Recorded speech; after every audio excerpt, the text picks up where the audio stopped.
walang mas handa sa zombie apocalypse kaysa sa lalaking ito. May mga bereta siya sa kanyang sinturon at bukong-bukong dagdag pa ang isang Mossberg shotgun, isang Styder TMP at isang automat Kalashnikova, 47 na nakasabit sa kanyang likod. May daan-daang bala siya sa backpack at kaya magpaputok buong araw. Naipit siya ng grupo ng zombie at na-realize niyang maling oras siya nag-reload. Ito ang karaniwang maling akala ng tao sa zombie apocalypse. Numero 15. Lahat tayo ay nagkaroon ng pantasya tungkol sa apocalypse na sumasagasaan ng mga alon ng mga umuungol na zombie gamit ang ating inangking sasakyan. Baka may battering rampa sa harap. Pero pasensya na, kailangan naming sirain ang iyong Mad Max na pangarap. Hindi magiging praktikal ang pagmamaneho ng matagal sa isang zombie apocalypse na sitwasyon at mabilis mawawala ang pantasyang yan dahil mas mabilis maubos ang gasolina. Kahit tipid sa gas ang sasakyan mo, kailangan mo pa rin ng gas. Kapag wala ng mga truck na nagdadala ng gasolina araw-araw, mabilis ding mauubos ang laman ng underground tank. Kaya sa maikling panahon, mauubusan ka ng gasolina sa sasakyan mo sa gitna ng wasteland, walang mapagkukunan ng gas at lalo pang lalala ang sitwasyon. May shelf life ang gasolina kapag hindi ginagamit ang kotse. Tatagal ito ng ilang buwan sa jerrycan kung perpekto ang kondisyon. 6 na buwan lang ang pinakamahaba, kaya di magtatagal. Lahat ay maglalakad o gagamitin ulit ang lumang BMX. Kahit nakaupo ka sa oil refinery nung bumangon ang mga patay, malamang hindi pa rin ito makakatulong sa'yo. Dahil tumatakas ang lahat at iniiwan ang sasakyan pagdating ng horde, magiging parang malaking paradahan ang mga pangunahing highway. Magiging abala ang paglalakbay sa sasakyan at magdudulot pa ng ibang problema. Pag-uusapan natin yan mamaya. Kapag napilitang maglakad ang lahat, nagiging delikado at kadiri ang mundo. Numero 14. Ang isang karaniwang Amerikano ay nagtatapon ng 4.7 libra ng basura araw-araw o halos 1,800 libra bawat taon. Pinoprotektahan ka araw-araw ng mga basurero mula sa pinakamasama, pero sa zombie apocalypse, wala nang kukolekta ng basura. Oo, medyo mababawasan ang basura. Hindi naman nagkakaroon ng maraming tira-tirang pagkain ang mga zombie at hindi rin sila mahilig sa mga single-use na plastic. Para sa mga nakaligtas, tiyak na puno ng kalat at debris ang kalsada at basura pa lang ito kapag nawalan ng kuryente. Pag-uusapan pa natin mamaya, makikita mong masisira ang mga refrigerator at freezer sa bansa. Hindi lang ito nangangahulugan ng nabubulok at nangangamoy na pagkain sa bawat tahanan ng Amerikano.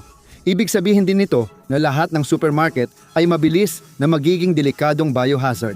Kapag may zombie apocalypse, sobrang abala ang mga tao sa pagtakas kaya hindi na nila naayos ang mga linya ng imburnal. Kaya lumalabas ang ilang nakakakilabot na problema mula sa ilalim. Ang labis na bigat sa sistema ay magpapalala at magiging apocalypse ang apocalypse. Magdadagdag ito ng isang kaakit-akit na amoy ng dumi sa baho ng nabubulok na mga bangkay at sa nakakaluha sa baho ng mga taong hindi naliligo ng ilang linggo. Kung akala mo masama na yan, hintayin mong tumigil ang modernong mundo. Numero 13. Sa totoong buhay, ilang araw lang mawawala na ang lahat mula nang sabay-sabay bumangon ang mga patay. Di tulad sa pelikula o laro ng zombie. Maraming paraan para pumalya ang power grid. Kahit professional ang nagmementina nito at hindi sila naapektuhan ng dati nilang katrabaho. Kapag tuluyan na itong bumagsak, wala nang tao para magbukas ulit. Kaya kung wala kang matibay na base na may solar power at kayang ayusin ito, masanay ka nang magbasa sa ilaw ng kandila. Walang pelikula, laro, telepono o ilaw sa kalsada. Pag namatay ang ilaw, hindi lang zombie ang kalaban mo, pati sarili mong katawan. Bilang 12, kasama ang mga sundalo, Jimmy ng 28, Days Later Nikin at gobernador ng The Walking Dead at mga kanibal ng The Last of Us. Laging may kultista at warlord na nagpapatunay sa klasikong zombie cliché, ang tao ang tunay na halimaw. Lumilitaw na karamihan ng gustong maging warlord ay nauuwi lang na pagkain ng zombie. Habang ang mga normal na tao ay nagtutulungan at nagdadamayan, ang mga tao ay likas na sosyal na nilalang at ipinapakita ng malalaking pag-aaral mula sa Harvard at Yale na ang mga tao ay karaniwang tumutulong sa isa't isa sa gitna ng krisis. Napansin ng mga psychologists na madalas magdulot ng pagkakaisa ang trahedya sa mga naapektuhan. Ayon kay Scott T. Allison ng Universidad ng Richmond, ang magulong sitwasyon ay lumilikha ng kondisyon para ang mga ordinaryong tao ay maging leader. Huwag maging sobrang positibo dahil kapag bumagsak ang lipunan, kahit maliit na sugat ay maaaring ikamatay. Numero 11. Malapit na nating talakayin ang kalikasan ng zombie virus. Mas malamang na magdulot ng problema ang karaniwang sakit, virus at impeksyon sa zombie apocalypse. Malinaw na hindi maganda ang sistema ng pangkalusugan sa Amerika ngayon. Pagkatapos ng apocalypse, wala nang doktor o gamot kung magkasakit ka. Makagat ng zombie ay delikado, pero paano kung napilayan ka lang? Walang kasiguraduhan na gagaling ka o baka lumala pa. Paano kung magkasugat ka na bumuka talaga ang balat? Kung hindi mo maayos na matalian at madisinfect ang sugat, posible kang magkaroon ng impeksyon na maaaring ikamatay. Noong digmaang sibil sa United States, isa sa pinakamadugong yugto ng kasaysayan ng Amerika, halos 2/3 ng mga namatay ay dahil sa sakit, hindi bala. Sa mundong puno ng zombie at walang ospital, ito ang mga patakaran natin ngayon. Hindi lang sakit, pati nutrisyon, problema rin. Kung ikaw ay mga ngasong naninirahan sa likas na yaman, hindi mo na kailangan ito. Para sa atin na kumukuha ng pagkain sa supermarket o drive-thru ng Mickey D's, mahirap ang zombie apocalypse. Tulad ng napag-usapan, mabilis mabubulok at dadapuan ng peste ang mga supermarket. Pag naubos na ang dilata, kailangan nang maghanap ng karne at gulay sa iba. At oo, dapat talagang kumain ng gulay sa apocalypse. Kung may solar-powered na kuta ka gaya ng nabanggit, pwede kang magtanim ng pananim. Kung alam mo ang gagawin at may gamit ka, na malaking tanong din. Pero kung isa kang nomad na paglalagala sa disyerto na ayaw mamatay sa kakulangan ng bitamina C, mas mabuti pang simulan mo nang alamin kung alin sa mga ligaw na halaman ang ligtas kainin. Mas nakakahiya pang kainin ka ng mga zombie habang may diarrhea ka dahil sa kabute kaysa kainin ka lang nila. At kung akala mo madilim na, yon, hintayin mong ma-realize mo. Ang zombie infection ay mas madaling bersyon ng sakit na times 10. Sa karamihan ng zombie movies at games, kumakalat ang virus sa kagat o body fluids. May incubation period ito na ilang segundo o araw. Pag naging zombie, hahanapin mo agad ang malulusog para magpatuloy ang pagkalat ng impeksyon. Okay lang ang setup ng sakit. Sa totoong buhay, hindi mo kailangang makagat para masira ang buhay mo.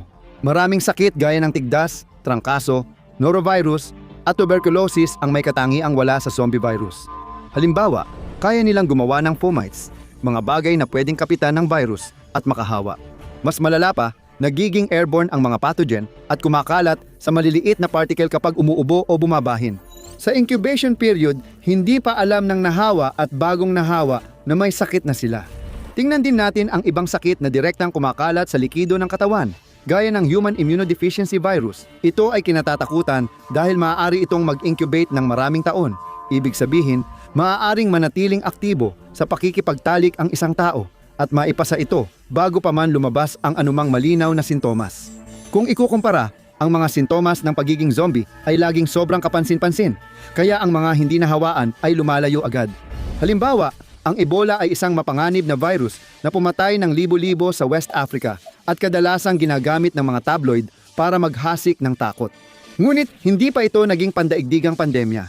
Pangunahing dahilan ay dahil ang mga sintomas nito ay sobrang halata at kadalasan ay kumakalat ito sa pamamagitan ng direktang kontak sa mga likido ng katawan, isang bagay na kadalasang naiiwasan ng mga tao habang iniiwasan ang mga zombie na nagiging lumalaking halimaw sa bangungot. Ang tangkaing kagatin ang mukha mo ay, sa totoo lang, mas madali kaysa umiwas sa isang di nakikitang sakit na naihahawa sa hangin mula sa taong umuubo 2 talampakan lang ang layo sa iyo tuwing papasok ka sa trabaho. Huwag ka munang mag-relax. Dahil kahit di nakakahawa ang zombie, ang apocalypse ay nasa bilang 9. Sa United States, ang mga natural na sakuna ay pumapatay ng 40,000 hanggang 50,000 Amerikano bawat taon dahil sa mga pagbaha, tagtuyot, lindol, bagyo, buhawi at sunog. Nangyayari ito kahit may lokal na autoridad, advanced na warning systems at relief efforts mula sa Federal Emergency Management Agency at Red Cross na mawawala kapag nagka-zombie apocalypse.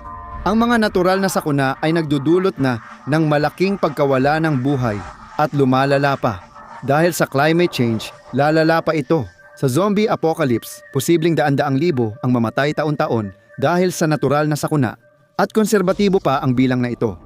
Pero hindi pa rin ito ang pinaka-nakakatakot na bahagi.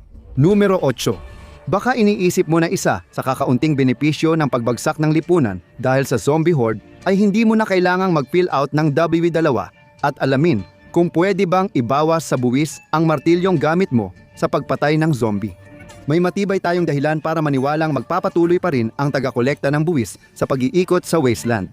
Handa ka bang i-audit kung pinaghihinalaan niyang may tinatago kang takip ng bote?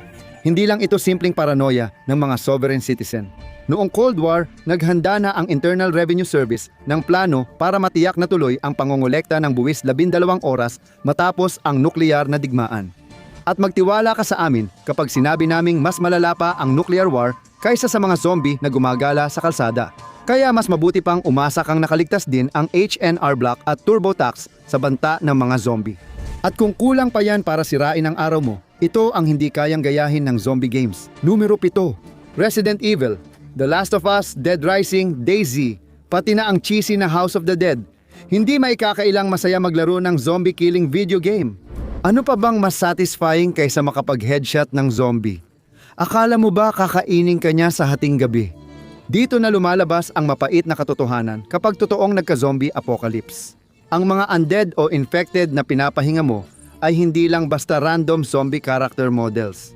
Sila ay maaaring maging kaibigan, kapitbahay, katrabaho o kahit pamilya mo kung malas ka. Masaya maging magaling na zombie killer sa video games. Pero sa totoong buhay, asahan mong magkakaroon ka ng matinding post-traumatic stress disorder sa bawat panalo mo laban sa zombie. Hindi lang yan ang paraan kung paano guguluhin ng apocalypse ang utak mo. Numero 6. Siguro matutuwa ang mga conspiracy theorists. Pero hindi maikakaila ang mga video ng zombie na umaatake at kumakain ng tao sa kalsada. Mali ka dyan, kasi nasa post-AI na tayo. May mga video na parang totoo na si Elon Musk ay gumagamit ng lightsaber at si Kim Jong-un ay nagbe-breakdance sa kanta ng Chapleron kasama si Vladimir Putin. Maraming tao ang di naniniwala sa zombie hanggat di pa binabasag ng mga ito ang kanilang pintuan. Sa oras na iyon, huli na ang lahat. Hindi lang ito para sa naniniwala sa conspiracy theory. Numero 5, isa na naman itong bagay na di mo makikita sa pelikula o video game dahil sobrang nakakainip. Sa totoong buhay, malaking problema ito. Marunong ka bang magtahi ng butas na medyas o gumawa ng bago? Oo, hindi ko rin inasahan, pero napag-usapan na rin natin na palagi ka na lang maglalakad. Kung wala kang Doc Martens o mamahaling boots, mabilis masisira ang medyas at sapatos mo. Kaya tsamba na lang ang buhay mo. Ipapahamak mo ba ang buhay mo para looban ang tindahan ng sapatos o grocery, umaasang may sukat ka? Kukunin mo ba ang bota sa mga bangkay at titingnan kung kasya sa'yo? Kahit anong gawin mo, talo ka pa rin. Problema ito sa apocalypse na di mo inakala. Kapag wasak na ang paa mo, lalo pang lalala kasi di mo na kayang pasan ang buhay mo. Numero 4. Alam ng lahat na parang walang bigat ang mga bala sa mga video game. At buti na lang, madalas mo silang makita sa mga bangkay o kaya sa mga paso kung naglalaro ka ng Resident Evil. Sa totoong buhay, hindi ganoon. Ang sundalo ng infantry ay may dalang 70 libra ng gamit, may sasakyan, suporta, at nasa top na kondisyon. Ikaw, apocalypse na ba yan? Kung nomad ka na naglalakad, lahat ng pag-aari mo tulad ng damit, armas, pagkain, tubig, bala at gamit sa survival ay kailangan mong dalhin. Bawat dagdag gamit ay nagdudulot ng stress na desisyong buhay o kamatayan. Dagdag na bala o mas maraming tubig sa emergency, ang pagpili nito ay maaaring maging usaping buhay o kamatayan. Kapag may grupo ng zombie na sumusunod, buti na lang may bigla kang pangatlong kakampi. Alam ng mga tagahanga ng zombie media na may dalawang uri ng zombie, undead zombie, tulad kay George Romero at infected zombie gaya sa 28 Days Later. Pareho silang may kalamangan at kahinaan. May isang di inaasahan para sa pareho, lalo na sa undead zombies. Tila itatakwil ng kalikasan ang mga yan sa iba't ibang paraan. Ang halumigmig ay magpapabilis ng pagkabulok, kaya mabilis, lalambot at madudurog ang mga makinang ito ng kamatayan. Magiging handaan din sila ng mga insekto. Kung hindi zoonotic ang virus o puwersang bumubuhay sa kanila, walang epekto ito sa kalusugan ng iba. Ang nabubulok na mga bangkay ay hindi rin gagaling. Ibig sabihin, anumang pinsala na makuha nila sa labanan ay lalo lang lalala habang tumatagal. Gaya rin ng pag-atropi ng mga kalamnan na unti-unting magpapahina sa kanila. Ang pagkasira ng ngipin mula sa pagkabulok at karahasan ay magpapahina sa paraan nila ng pagpapasa ng salot ng mga buhay na patay. Ang pagkabulok ay hindi malaking issue sa modernong zombie na parang may impeksyon, pero maaari silang humarap sa mas malalaking problema. Pangalawa, may iba pa bang gustong zombie laban sa zombie na karahasan?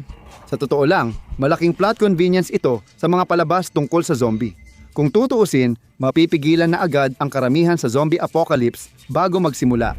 Kung ang sakit ay nagdudulot ng matinding pagkabaliw, bakit nakakayanan mong kontrolin ang sarili at piliing atakihin ang malulusog lang.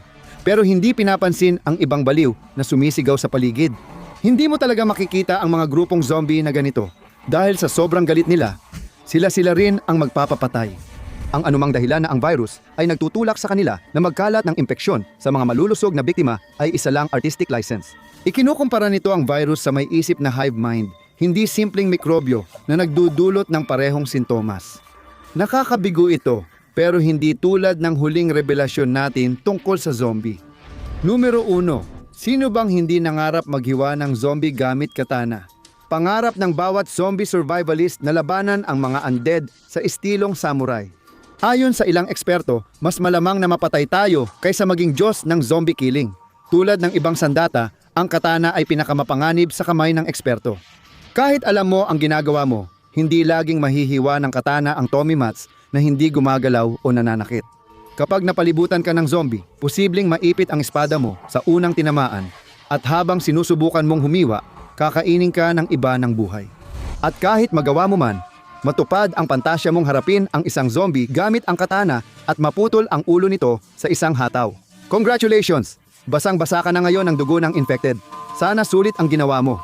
Tingnan mo kung bakit hindi may iwasan ang zombie apocalypse o panoorin mo na lang.